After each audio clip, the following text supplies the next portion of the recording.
Good afternoon and thanks for joining us. A teenager has been charged in the death of a man earlier this year.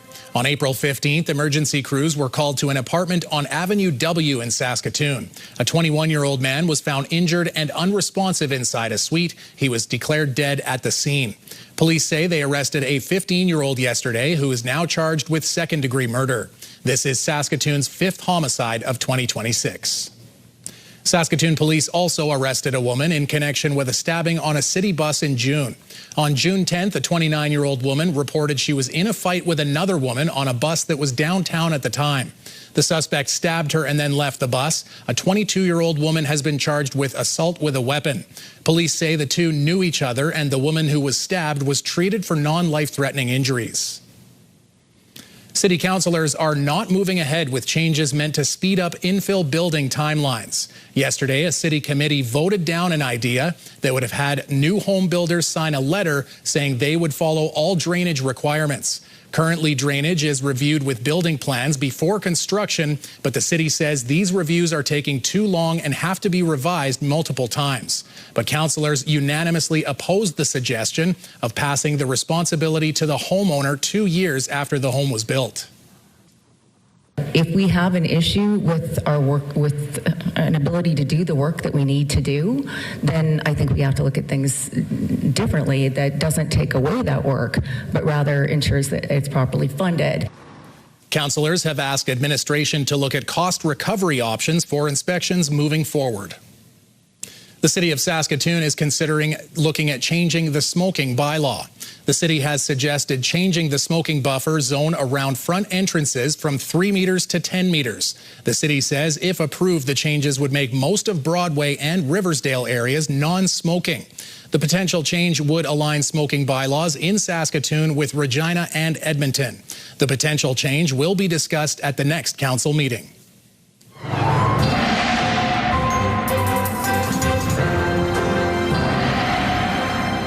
The wind is still there, Jeff. I'm all out of kite jokes, but I guess, well, you can do kite surfing, right? Exactly. There's always that. There's always that. But yes, the wind will slowly back off as we make our way into the evening hours, but then it's going to be back again tomorrow. Now, will it be as strong as it has been in the last couple of days? Maybe not quite as strong, but it will still be, you'll recognize it. You'll notice it. It won't be like, hey, light breeze. No, it'll be much more than a light breeze, but we'll talk about that later on. We're also going to keep our eye on this system that slid through Saskatchewan, mostly into Manitoba, but there's a little bit of active weather up, as you can see, up in parts of Alberta, sliding into parts of northern Saskatchewan. Will that develop into something else? Well, we'll tell you later on.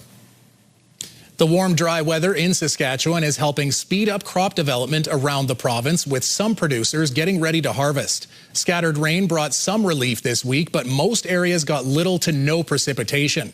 Despite the dry week, topsoil moisture is still considered adequate for more than half of the province.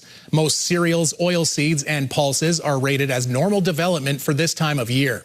In the southwest, some farmers have begun to harvest crops while managing dry weather damage and grasshoppers. The province urges people to be cautious on the roads at this time of year, as drivers can expect to start seeing farm equipment on the highways.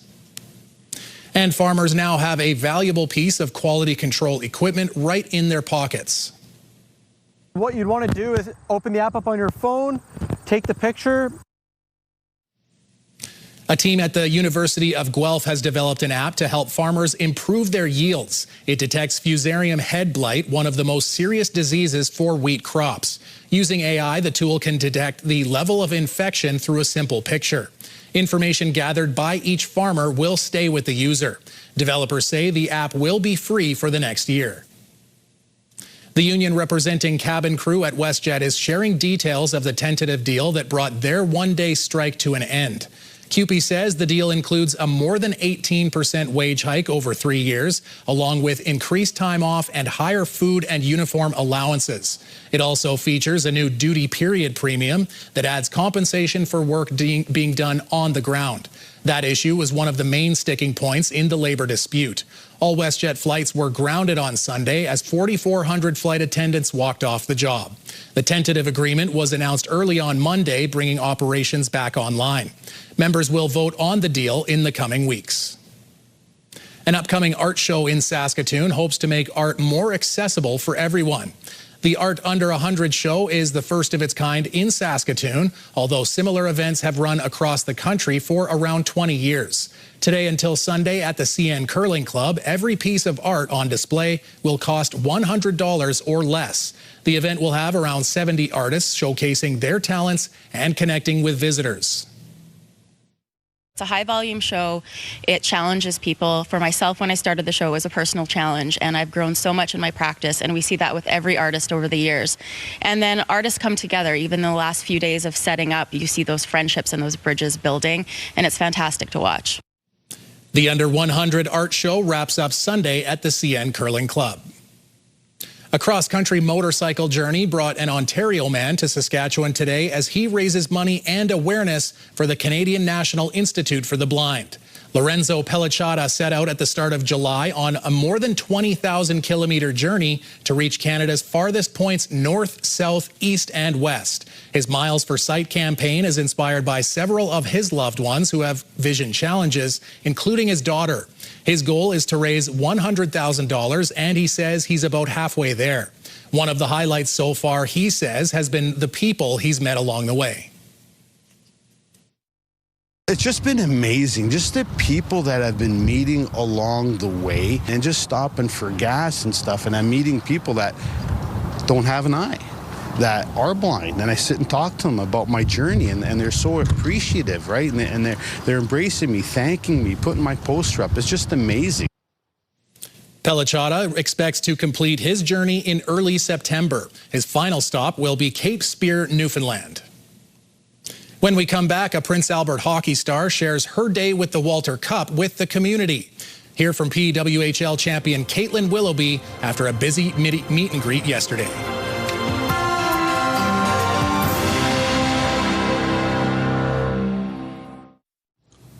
I am at Art Hauser Center with Caitlin Willoughby, who is a reigning champion for PWHL right now with Montreal Victoire.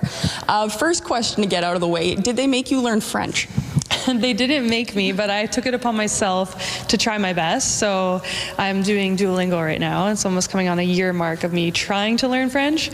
I can kind of read better, but definitely can't speak. No, we're getting there, though. Yeah, we're getting there. We're taking steps, so that's good. And you are going to have the next 2 years to work on your French. Is that correct? You re-signed a contract. I guess as the defending champions here, what are your goals for the next 2 years? Totally, yeah. I re-signed for 2 years, which is like a dream of mine. Like, I wanted to re-sign with Montreal, especially with the expansion happening. We all didn't really know what was going to happen, and for me to re-sign with a championship team, to go back to that same organization that I love, I was so happy with that. And yeah, I'd say my goals to keep winning. I think when you get a taste of what it feels like to be a champion, you just want to win even more, I would say. But then individually, just working on, my weaknesses, trying to figure out a way to have more finishing touches in games. I had a lot of opportunities throughout the season where I feel like I could have scored more goals, and of course every player wants to score more goals, so that's kind of something I want to work on. And I feel like Montreal, the organization, cares a lot about my growth, and that's another reason why I wanted to re-sign with them. Coming here to Saskatchewan and bringing the cup home, how long do you have it for? I just have it for essentially only the day. So very quick time, but I mean, our team and all the coaching staff, and it makes sense that, we want everyone to have a chance with it. So I'm just happy to get any time with it, and especially to be able to spend it with my family and friends and a little bit of time in the community here today. It meant the world to me. So no complaints. I've been loving every minute of it. And just watching here, seeing, dozens and dozens of little girls, like aspiring PWHL players. How did it feel to meet so many kids that are inspired by you and what you've done? Oh, it's honestly so emotional. Like, every time I have a little girl, or even the little boys come up and, they're asking questions about the league and they seem so excited about it. It just makes me think back to like when I was a little girl and looking up to the Team Canada players and how much that inspired me to continue my hockey and sport journey. Now that they have something that they could get paid to play, and it actually be a profession, I think is just so awesome, and it's one of the reasons why I want to keep playing too. In terms of now seeing all this investment and growing interest in women's hockey, what do you think that's going to do in terms of the talent we're going to be seeing over the next 10 years?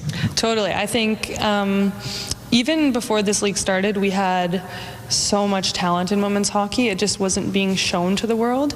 And so for someone to take a chance and invest in this league and start this league, it's being shown to the world now, and people see what the product is. And I think with that means more investments to come, more girls starting to play hockey. And so then you have even at this level now, I'm able to put all my effort into it because I get paid, right? So with more time and energy put into the sport, you'll see a return in higher level of skill and better quality of play. So I think, you know, the bar just keeps getting raised higher and higher, and I'm so proud to like be a part of that. And I'm just so excited for women's hockey because I know even down the road when I'm done and retired, it's just I'm going to be watching on TV and I'm going to say, wow, these girls are so much better than I was when I played, and I think that's so cool. Yeah, I was very excited to see how the skill is going to just keep going up and up and up over the next years. Do you think Saskatchewan could handle a PWHL team? I would love that, honestly. I thought next year would be really cool to see a takeover game in Saskatchewan, I think, for our league. I think just based on the support I feel individually, I think that it would do really well. Just a takeover game, just to see what the vibes are. But I just have a feeling that this province would really show up for women's sports, and so that's something I have my eye on. I think in the future it would be possible for sure. Right, well, very exciting future for you and, you know, women's hockey in general. I really appreciate you taking a minute to speak with me. Yes, of course. Thank you so much. Still to come, Jeff's weather forecast breaks down current and future conditions, and a cancer patient calls for access to a new treatment that could give people more hope.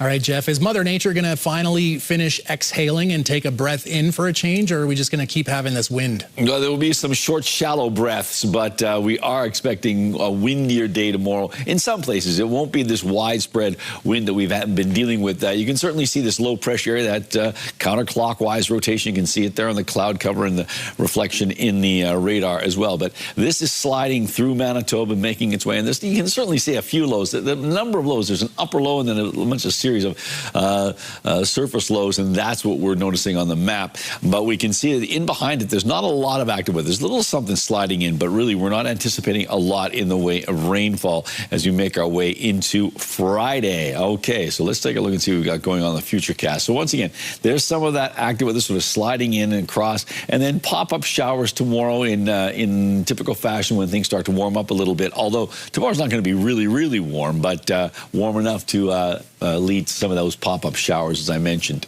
So here's what we've got going on. Overnight tonight, clearing skies, 7 degrees for the Spiritwood region, 7 for the Battlefords, 8 for Candle Lake and Birch Hills and Rostern, dropping down to 10 tonight with clearing skies in Nipawin and 9 degrees in Melfort. Then we move on to Friday for the region, and as you can see, there's a little bit of variety in sky conditions, but not much. Mainly cloudy in Spiritwood, 20 degrees for a high, 22 in the Battlefords, a bit more sunshine there.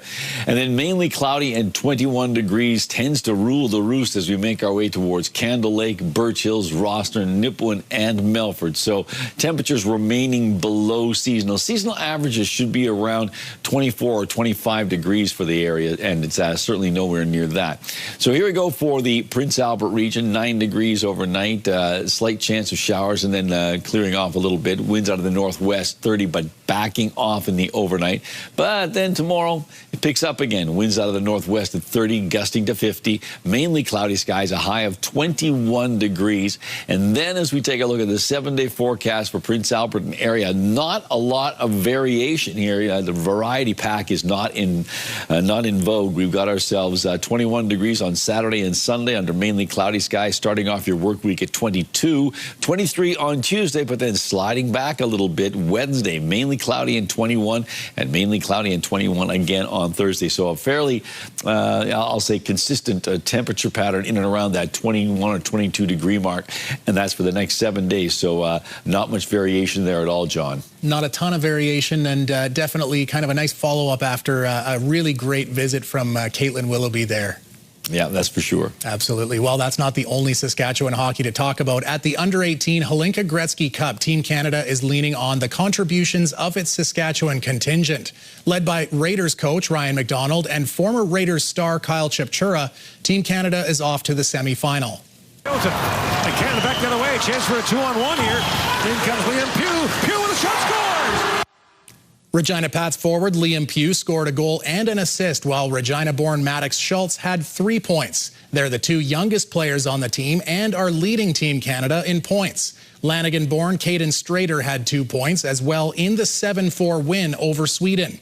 Estevan product Boston Tate has 3 assists in 3 games on defense. Tomorrow, Team Canada will face Finland at 5 o'clock on TSN. The Saskatchewan Roughriders have signed a kicker to the practice roster after Alex Hale's field goal success rate fell to 20% from 40 yards or more. Dawson Hodge was added to the practice roster today. The former Wilfrid Laurier University kicker tried out for the Riders the last 2 seasons, as well as the Toronto Argonauts and Calgary Stampeders. His longest field goal in university was from 49 yards. While the kickers' room just got a little more crowded, Coach Mace says Alex Hale is in the lineup this week. It'll engage some competition and then, give us some options to look forward if it comes down to that. But that being said, Alex is our guy going out there this week. And I'm hoping, just like he is, that he's going to nail everything. And that's, again, the expectation. We've seen him do it. So, we were in a similar situation last year. And, you end up seeing how we end up rolling that out. So, yeah, man, I got faith in Alex. The Ottawa Red Blacks will take on the Rough Riders tomorrow night from Mosaic Stadium. Kickoff is at 7 on TSN. Do you have a community event you would like to promote? Or maybe you'd like to draw attention to your organization. Let your local CTV station help you spread the word. Contact us at 306-922-6020 or email panews@ctv.ca. You can appear on CTV Prince Albert's News at 5 and get your message to our viewers.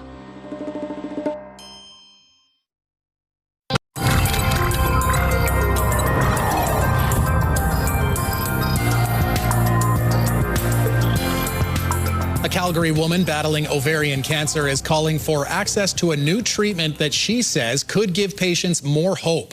The drug has been approved by Health Canada, but a price dispute means it has not yet publicly funded in Alberta or other provinces. Mark Villani reports.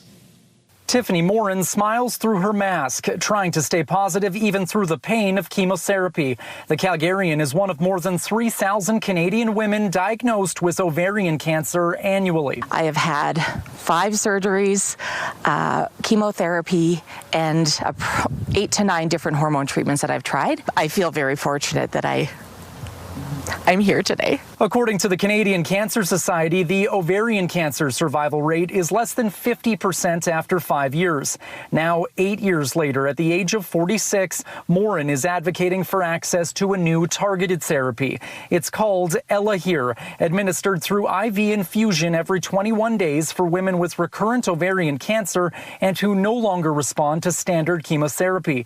The drug received a positive recommendation from Canada's drug agency, but price talks have stalled, meaning provinces, including Alberta, are not moving forward with public funding. It seems kind of ridiculous that that's what's happening right now,